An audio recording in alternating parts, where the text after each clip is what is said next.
We are back with the second leg of this latest doubleheader in the 2020 Formula One season. And after going to Portimao for the first time last weekend, this weekend F1 returns to Imola for the first time since 2006.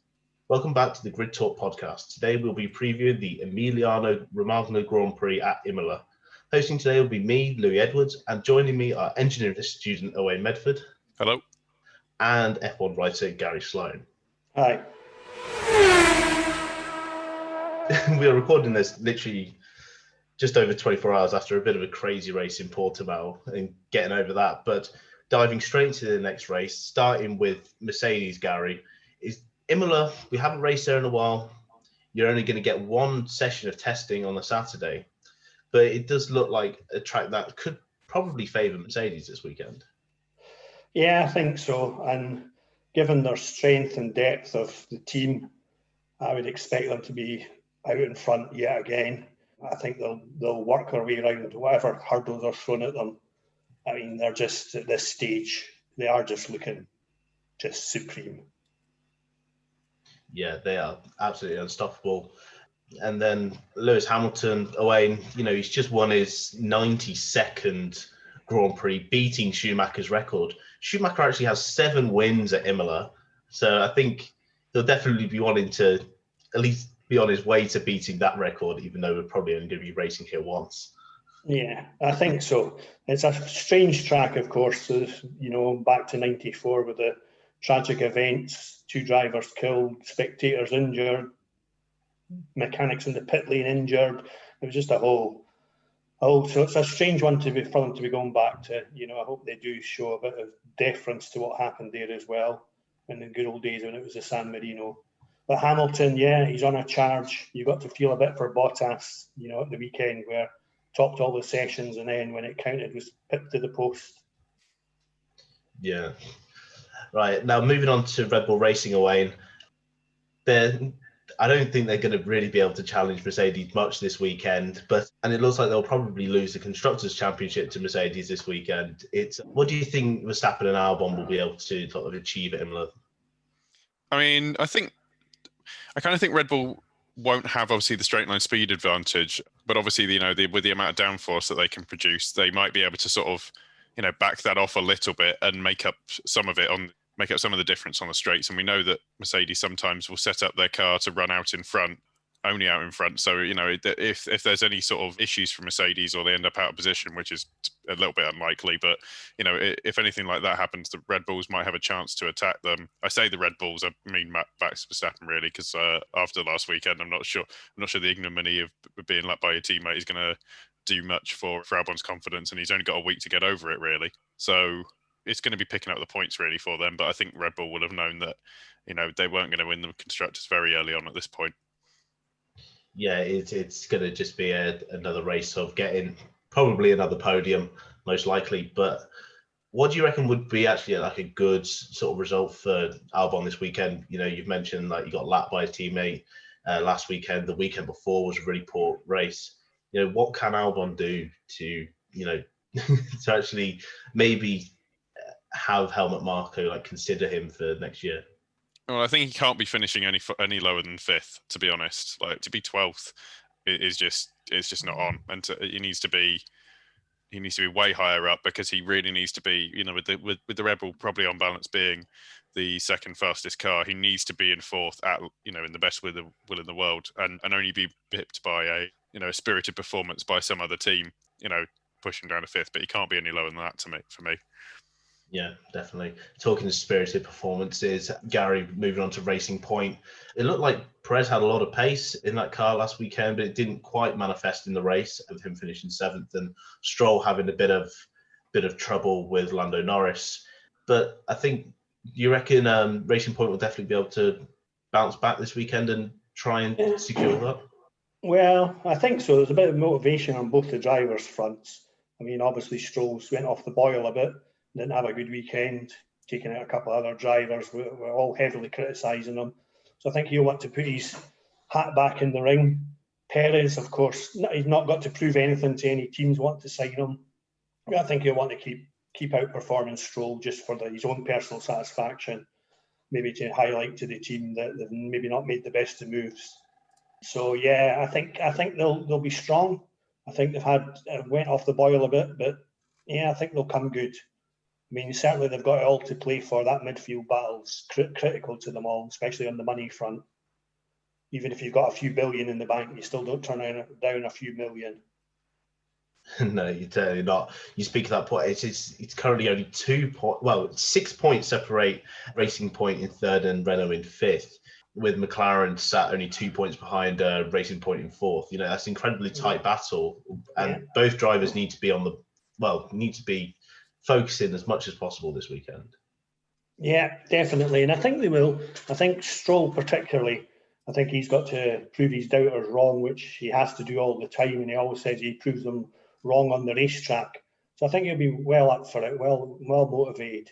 And it'll be a huge boost to the team if they came third. Huge boost. But of course, McLaren and Renault, they're all nipping at their heels.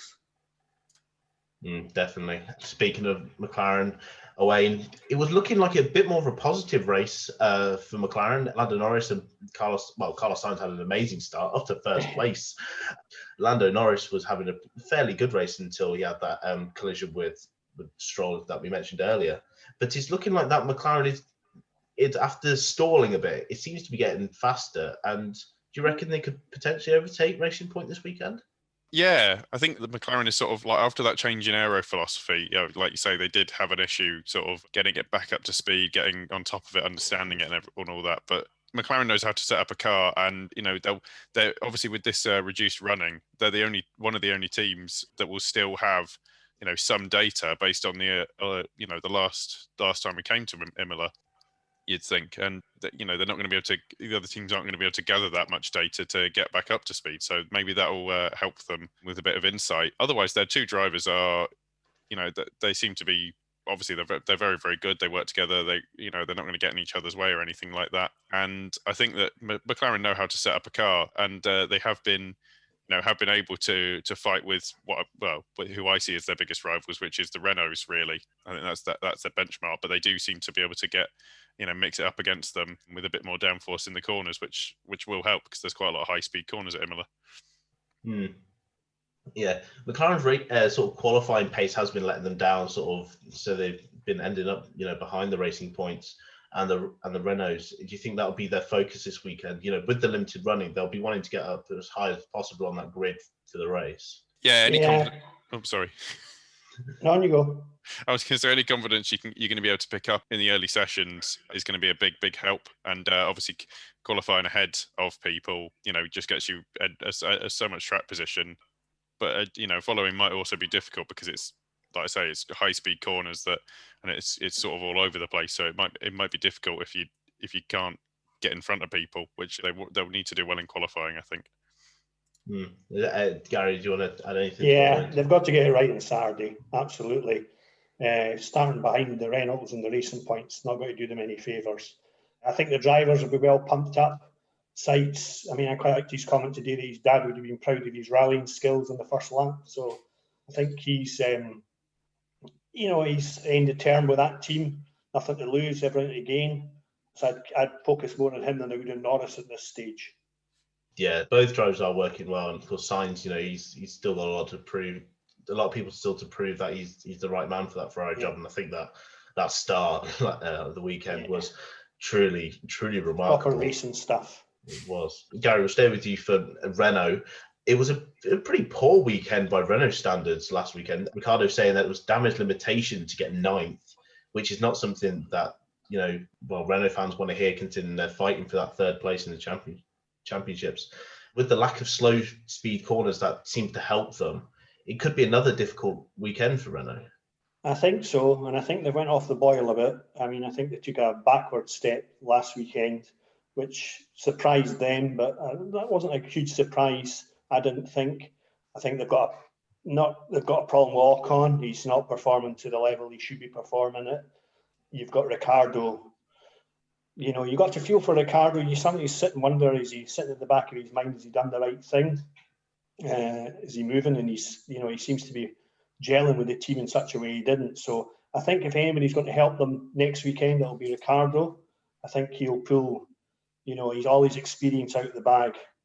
And he's a real racer, so he'll like Imola. He'll go for it. Yeah, it's definitely going to be interesting to see, how the likes of like Verstappen, Ricardo, and all these like drivers that we've got to know that are really quick. This would be Lewis Hamilton's first ever race around Imola in Formula One, which is incredible to think considering he's been in the sport for so long. It's definitely going to be interesting to see how drivers like that are able to sort of tackle Imola, because it's such a historic and amazing track that a lot of F1 fans love. Certainly will be interesting. Now, Owain, Ferrari, it look like he's getting there with that Ferrari, and he's definitely looking a bit more punchier. But could it be third time lucky with Ferrari in Imola? Because the previous two races in Italy haven't been particularly brilliant. Yeah, I think Ferrari to a degree will be glad to not have the ruling basically that there won't be any fans at the Grand Prix, which might obviously they won't kind of won't want them there with how their performances have been recently. But we did see, like you say, a change in sort of ability from both drivers, to be honest. Charles Leclerc obviously getting a fourth place, which is excellent for them. That's absolutely what he needs to be doing. Seb, I think needs to be getting better than the 10th that he's got, and because of his experience, he might have a little bit that might help him a little. He just needs to be doing better than where he is right now. We're sort of seeing an uptick in form from him, which I think if he needs to keep that going. But obviously, he's out of the team at the end of the year, so I don't think that it's going to be. It kind of doesn't matter if he does badly because he's got a contract for next year. So, but I just think just from a sort of marketing point of view of leaving your team on a good standing, he needs to do better than 10th. Yeah, definitely. I think I've been saying quite often on this podcast that I don't think Sebastian is too bothered about what's going on at Ferrari at the moment. I think he's very much looking, forward to this new project, Aston Martin, to try and sort of rejuvenate his career a bit, because at the moment it's looking absolutely dead in the mud. And qualifying 15th in Portimao was a pretty poor attempt by him. Gary, we now go on to the other Italian team, AlphaTauri. Gasly, again, brilliant performance in Portimao. Got the car into Q3, then got some decent points. It could be another very good race for AlphaTauri in Italy. Yeah, let's hope so. I mean, I'm a big Gasly fan. I think he's done brilliantly. Very important for the team, Italy, as you say. So, yeah, I mean, if he needs to qualify well, because he needs to be ahead of some of the pack. Giovinazzi, not so sure. Rumour is that his seat's secured for next year because the Alfa Romeo wrong team. Easily done. Yeah. Easily done, yeah. Just wait till we get Alpine and then it's just another... Daniel Kvyat. Yeah, I think Daniel knows his seat's finished. He's not going to be there next year. I think Marco's made that clear through some of his obscure comments he's made this weekend. Saying they'll decide who will be Gasly's teammate next season. So he might just do a torpedo, as he's famous for, and just throw caution to the wind, and away he goes. So to try and, he's not out of it till he's out of it. No, he's definitely not. But the way the performances are going at the moment, I think...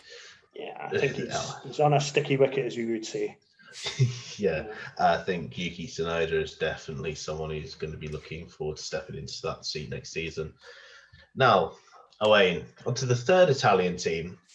They seem to all be in a nice little row in the Constructors' Championship at the moment. Alfa Romeo. It's kind of hard to judge how Alfa Romeo are doing, because Kimi Raikkonen got the start of the millennia last weekend, but couldn't hold on to it and finished 11th. And Antonio Giovinazzi, who'd scored points in the Eiffel Grand Prix, ended up 15th. So it's hard to judge where they're going to be this weekend. Nowhere. Yeah, I think I've said previously, but yeah, like you say, it was an absolutely amazing start from Kimi there. It was like he was driving against drivers on the F1 game, and they were all set too easy. It was ridiculous. But I don't see them being particularly amazing. A 12th or a 13th is sort of where I see them around. Giovinazzi is going to have to do better than 15th, because when you're being outperformed by Kimi, who is quite old and is theoretically... Don't slag us old boys off. I wasn't going to. I was going to say, It's called experience.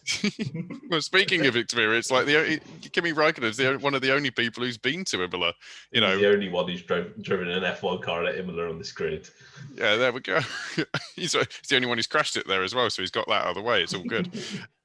But yeah, no, it's going to be obviously it's going to be like you say, Giovinazzi's going to have to put a lot of work in to close the gap, and he's got to finish ahead, I think, to really see off any threats to his seat. Because as much as there are rumours that that lineup is stable, I think the offer of if you could put a Schumacher in there, for example, or an Ilott, that's a more enticing proposition to me, at least. The rumour has it Alfa Romeo wanting an Italian in the seat. Oh, okay.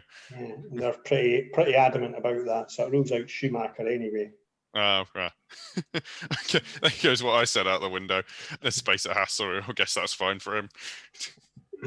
Yeah, it's definitely uncertain who's going to be at that Alfa Romeo team, but I guess we'll just have to keep you have to question why Kimi wants to keep going. Why does he want to just drive round at the back of the field after all these years? Doesn't need the money. Yeah, he's less, of course, he's going from 16th to 6th last weekend, reminded him of old times that might have G'd him up again. But surprises me. I'm surprised with him. I'm surprised he's not just taken a swan song and hung up his helmet. He must have really hated his break that he took from Formula One. That's why he's just trying to make up for it. Maybe he just loves air miles. Maybe. I might just love driving, full stop. Yeah. Well, it is his hobby at the end of the day. So, Gary, onto Haas. You said Alfa Romeo would be nowhere. Haas will be beyond nowhere, most likely. Grosjean and Magnussen, they're on their last few races at Haas now. They've got no real incentive to drive well because it's looking, I don't think they're really being considered for any other seats in the sport. So, yeah, how do you think they're going to get on? No, I think it's a sorry tale. I think it's game over there. I think Magnussen will do his all. I think Grosjean will get a bit emotional. I mean, he's already he's already spilling secrets about the team now, and I think that'll only get worse. I think his temperament will show through. I think Magnussen will keep the course, but the team themselves, they're resigned to their fate just now. They're not fine. Even Gunter at the weekend, they're even writing off next season. They've given up the will. So it'll be interesting to see. I don't think they'll be anywhere. I just think they're dead wood just now. Yeah, I honestly couldn't agree more. But Owain, talking of a team with a bit more sort of maybe actually going somewhere, Williams, Russell had I would say he had a very good race in Portimao. He was very much sort of having that battle sort of just outside the points, on merit, not because he'd lucked into it. He was looking good while Latifi was up to Latifi self, really.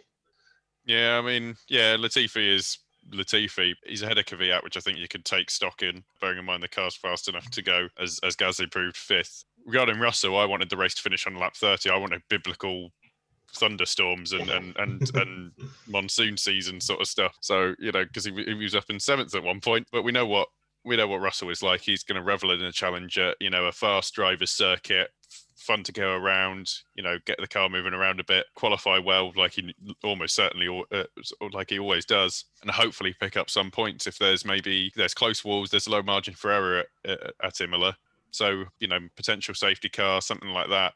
And a few people out, and he could make it all the way to the points with, maybe a couple of retirements as well. Yeah, hopefully. Williams, here's another stat for you. Williams have actually the joint most wins at Imola alongside Ferrari. So fingers crossed that one of them can make it, maybe top it, because they both currently sit on eight wins each. They need luck. They need a bit of luck, Williams. They're lots long overdue. They say they need a few retirements, a few shake-ups, a bit of rain. They use luck, lady luck, to the racing gods to shine on them for once. They've not had much luck this last few seasons. Yeah, I mean, George did come so close in Mugello. He did finish 11th. And I think, to be fair to Latifi, it's easy to write him off because of the money side, but we don't know how good Russell really is. Russell could be an extraordinary talent, and we're comparing Latifi to Russell, and that could be, an Albon Verstappen scenario. We just don't really know. So Latifi could be better than he's made out to be. It's just Russell's quite an extraordinary driver. Time will tell. Yeah, the time will tell. And unfortunately, we may not even see George Russell having a seat in Formula One next season if rumours are to be believed, with Sergio Perez heading for Williams. But it would be a real shame, I think, if George was to lose his seat next season, because, as you said, I think he is an extraordinary talent. You know, he's got into Q2 so many times this season that honestly, I think he could do it again. He has missed a Saturday at the end of the day. And that race in Portimao, I think, really showed to me that he can compete. It's just his car that's letting him down. Yeah. Yeah. Williams' new owners are money men. Cash is king. So, you know, they're not racers at heart. So I'd be a worried man if I was Russell. Anyway, so now we've run through all 10 teams. It's time to do the podium predictions. And being a new track that we don't really know how it's going to go, I'm going to start with you, Owain. Who is going to be the top three at Sunday's race? I hate to be really boring, but Hamilton, Bottas, and Verstappen, I imagine. You can just, throw one out there, just throw a mid team in there somewhere. Yeah, I'll take a dive on it. Hold on. Hamilton and then Ricciardo, I guess. And let's go Leclerc for third place. Fair enough. Gary, who would you say is going to be your top three? I think it might be Bottas, Hamilton, Verstappen. I think that, Bottas, he must be smart after this weekend. Must be just, and he must hate being the wingman.